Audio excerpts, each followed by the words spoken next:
வீட்டில் டின்னர் என்னன்னு பார்த்தீங்கன்னா சூப்பரான சாஃப்டான பூரி. பார்த்திங்கன்னா எண்ணெயே இல்லை, எந்த அளவுக்கு பார்த்திங்கன்னா கையில் கூட எண்ணெய் இல்லை, அந்தளவுக்கு சாஃப்டான பூரி.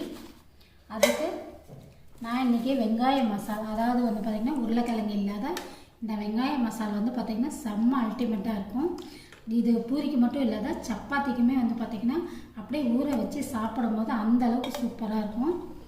கூடவே வந்து பார்த்திங்கன்னா கெட்டி சட்னி, அதாவது நம்ம ரோட்டு கடைகள் எல்லாம் கொடுப்பாங்க பார்த்திங்களா, கெட்டி சட்னி. அதுதான் இன்றைக்கி நம்ம எப்படி இருக்குது அப்படின்றத இப்போ நான் உங்களுக்கு டேஸ்ட் பார்த்து சொல்கிறேன்.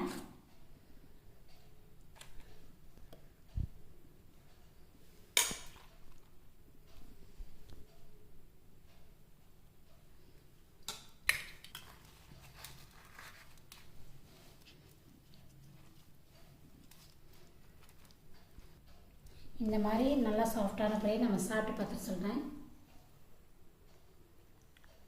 ரொம்பவே சூப்பராக இருக்குது. இந்த வெங்காய மசாலா உங்களுக்கு பிடிச்சிருந்துச்சுன்னா நம்ம வீடியோவுக்கு லைக் போட்டுக்கோங்க. இந்த வீடியோ 50 லைக்ஸ் மேலே போயிடுச்சு அப்படின்னா இந்த மசாலா எப்படி பண்ணுறதுன்ற வீடியோவை நான் ஃபுல் வீடியோவாக அப்லோட் பண்ணுறேன். தேங்க்யூ.